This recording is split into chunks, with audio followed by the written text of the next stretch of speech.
What's this, Mike? New island made by No Monkey's wife? GM to YouTube. Jagex has put out a player island competition, and Hedron has come up with her own island that includes a new endgame duo boss with a dark... This is just going to be an island where there's no women. Because No Monkey's not allowed to talk to them.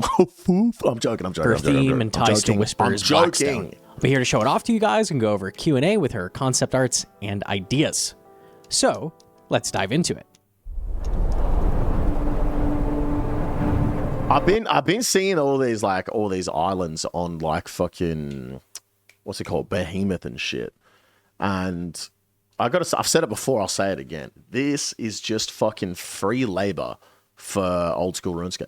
Simple as that. They're getting people to do their design for them, and you're not getting paid for it. You know what I'm saying? Like, it'd be really cool to have like a piece of history in old school RuneScape, but it's free labor at the end of the day.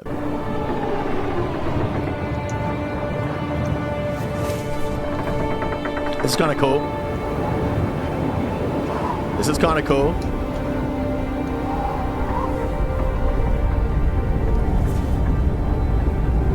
Shout out Cabin Boy Jenkins, bro. At least on Steam, Valve give you a percentage. Is that true, Kiora?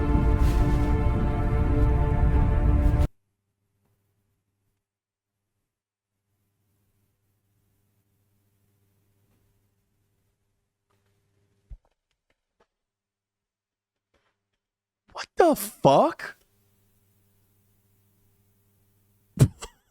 That's dark as hell, bro. What the fuck?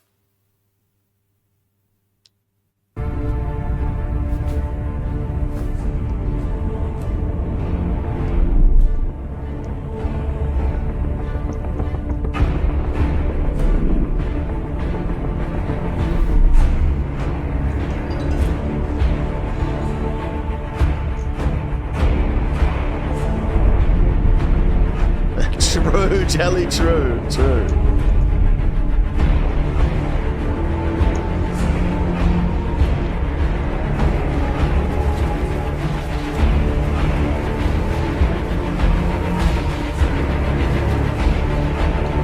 they pick me, I would 1000% would ask to be able to use it as concept art portfolio for future jobs.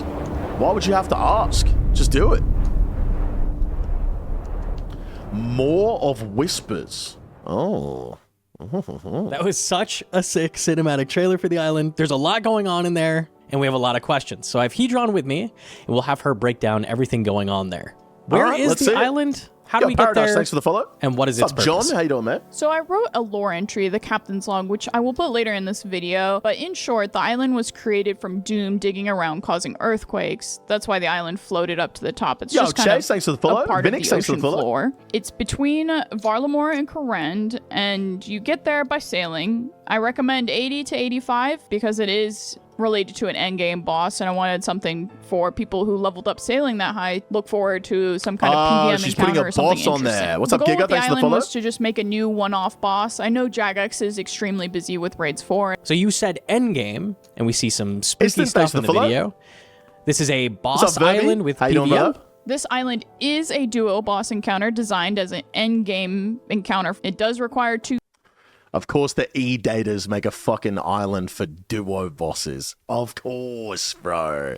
People, and if it was to be solo, it'd be similar to like soloing top, where it's not intended, but it is doable if you have, you know, the grit and the skill to do so. I think as a MMO, old school RuneScape lacks teamwork and mechanics designed for gameplay compared to other MMOs. I know old school RuneScape in general is different than most MMOs, but I do really... Guys, I want to make it very clear. If you started by E-dating, even if you got married IRL, you still are E-daters. You always will be. Like where Tob and other encounters, even spell books, you know, help out your team. So I wanted to bring those elements back to old school RuneScape with a dual boss that does actually require 2 people to complete mechanics. What is the boss? It's lost me at duo boss, bro. Like, why are we doing this duo shit? Just make a group boss encounter, you know what I mean?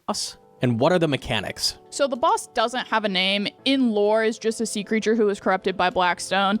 I did this for multiple reasons. One is because Jagex needs space in order to not interfere with anything they're working on. It's also one of the requirements in the Player Island rules is not to like create new metas or new quest lines or anything like that that can hinder their progression. It doesn't have a name. It's not sentient. It's just kind of a one-off boss. It's not tied into lore other than it. Wife and husbands forever known as Tinder hookups. Exactly. That's me and Skates, bro. For real. Was corrupted by Blackstone, which leaves a lot of room for them to either tie it into lore if they want, or he's just some kind of guy at the bottom of the ocean. I currently just call him Fred, or I just call him the Maw, because the island is the Maw of Whispers. The Maw is a 3-phase encounter with a hard mode variant for the sweats. I know. I'm No Monkey's wife, so people think I'm only going to design content that he would like, but he actually had no opinions on anything other than, hey, do you think this boss looks cool? That's why I made a hard mode variant so that more of the community could do a normal mode boss and still feel rewarded. Each phase is linear. There are 3 different phases with different themed mechanics like bleed, corrosion, and there is like an escape sequence where you may or may not have to escape from the boss, or you can kill the boss depending on how you manage your resources within the fight. That sounds kind of cool. In hard mode, all 3 of these linear phases are active at once, and you'll have to figure out how to deal with the mechanics that I'd outlined. I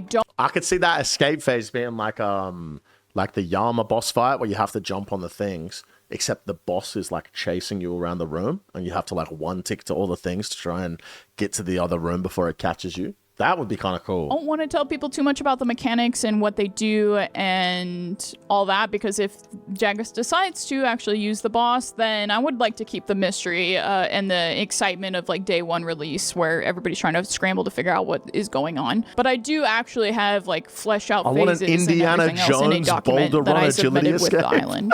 Okay, but like, why does the boss drop? Why do we care? How does the loot system work? Is there uniques, or is it a GP moneymaker? Typically, I don't like going through and balancing items for rewards. I know a lot of people on Reddit, a lot of people on YouTube, they all have their opinions on what should be in the game. And new mega rares, all this, that, and the other. And they don't really have context of what Jagex wants, and they don't have any context of balancing, and they kind of just want things to be OP and fun and whatever. That's great. I just like designing what things might look like. I like the fashionscape of it all. I'm not a game dev, so the only really thing I designed for this was a new rapier. I think stab is fun. I use that because in the boss fight there's a lot of stabbing things. The boss stabs himself, so I figured rapier was a good fit for a weapon.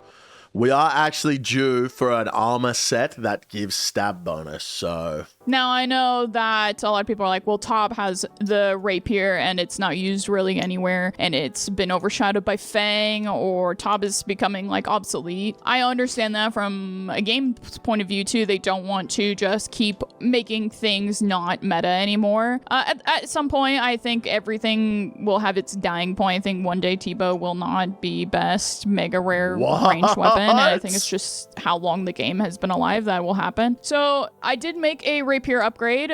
They can either make a coral handle and attach it to the rapier to keep Ghrazi Rapier relevant, or they can just kill off rapier completely and make this the new rapier. And I was hoping it would have some kind of bleed mechanic. I think affliction mechanics like bleed, burn, all that kind of stuff, poison, really helps them flesh out little niches within the weapon space and creative space without completely just adding power creep. Also, wouldn't mind rewards where they give permanent buffs to your character. Like, this is a water boss, so maybe they give you a crystal that increases your water elemental damage, or they put a new magic amulet or something on there. It doesn't have to be special. Like I said, I didn't design the reward space. I didn't want that to be the most important thing. I just wanted a really cool boss. As for the loot system, it is duo. Everybody just gets their own loot, and it's just like Titans where you just go pick it up. I would hope that this is decent moneymaker, because I figured they would put sailing things like dragon plates and whatnot on this since it is a harder fight. I don't want it to feel like Mocha where like the uniques carry it, and this doesn't necessarily have to have uniques. So if they decide not to put the rapier or design a unique item for this encounter, then I would like it to be good GP an hour. And it is locked behind high sailing, so hopefully bots stay away from it for a little bit. And last question, finishing up the Q&A, how does this fit into sailing, and why do you think... I love that she's designed this to be high sailing so the bots stay away. Like, The bots are just so rampant in old school RuneScape that people are now designing things around the fact that hopefully the bots can't get there easily. Like, game's gone, bro. Jagex should pick this island for voting. I've seen a lot of really neat ideas, PVM and PvE related to sailing in the player island competition. I think why I went with PVM style island and why I want my island to win more than anything is because I think sailing kind of failed on the combat half of it. I think boat combat and waiting for a boat combat rework is going to be a long time. So I think they can kind of soften that a little bit by picking a PVM island. I don't care if it's not mine. I've seen some really good ideas out there on Reddit that have PVM, and I'm kind of excited for any of those to be put into the, top 5 for voting. I don't really want to see another like Chinchampa 2 island. I've seen some crafting islands that give you like 800k XP an hour. I feel like a lot of people are making like private servery islands, so I hope they don't go with something like that, or of course they take the idea and tone it down. I don't particularly care what they pick. I would prefer a PVM island though. I want them to explore more PVM because they have all this open like land to put things on. They don't even have to just like try to squeeze it somewhere already in the map. Now they have everywhere to work with. And I think that will make sailing successful in a different kind of sense. I know at the end of the day, any PVM island will inherently take more dev time than a skilling island. I do hope they pick something that is worth the dev time to put in. Yeah, I mean, the whole purpose was to design an island, right? Not design a boss. So I doubt they're going to go with like a boss island, even though this is cool. This would be cool to have a fucking island with a boss on it. I'm sure they've already figured that out and they kind of just want like a nice, chill, easy island to put in and like get the praise of putting in a player-made island. Like, I don't think they're going to go with something like this crazy. And they're not just kind of slapping something in for the sake of it. But I think it's important for devs to put time and effort into some of the community's ideas and show that they not only really care about the community's ideas and they're not just kind of ripping them off, but to bring... I love No Monkey, but this is just us. We don't need a duo boss. I agree that we don't need a duo boss, but I think this is cool. I think if it was not a duo boss, it would be cool. Like a group boss, this would be fun. Their visions to life in the best way possible for the whole community to enjoy. Overall, I'm really excited, and I like that they brought in a competition that is very open-ended for a lot of people. I know they said no AI and you can enter without having art. You can just give them a write-up. I think that's really neat. I think that people who aren't artistically inclined feel like they're not going to get a fair chance, but it sounds like they're giving everybody a fair chance. And I've read some Reddit posts that had no art and everything else, so I'm excited to see what the devs picked for their top 5. I'm excited to see what other ideas people didn't post publicly, because I know people were a little afraid to have their ideas stolen. I personally was afraid my ideas were going to be stolen, so I didn't let Gnome leak them too much on stream, but he did anyway. Oops. Overall, I am excited to see what the Winter Summit brings from the Winter Summit point, but also to see what the Player Island top choices are and what the community votes on. And that's it for the Player Island comp submission by Hedron. Jagex plans to pick the top 4 submissions and present them on the Winter Summit stream later this month and have the community vote on what they want. Then it goes to a 70% pass or fail poll. If you want to read more about the competition, I'll link the blog down below for those who are interested. It's literally just straight up coming into the game. My new island concept, a JMod permanently shipwrecked on an island that provides player support. Dude, I wonder what's worse. Jagex support or Facebook support? You know what I'm saying? Like...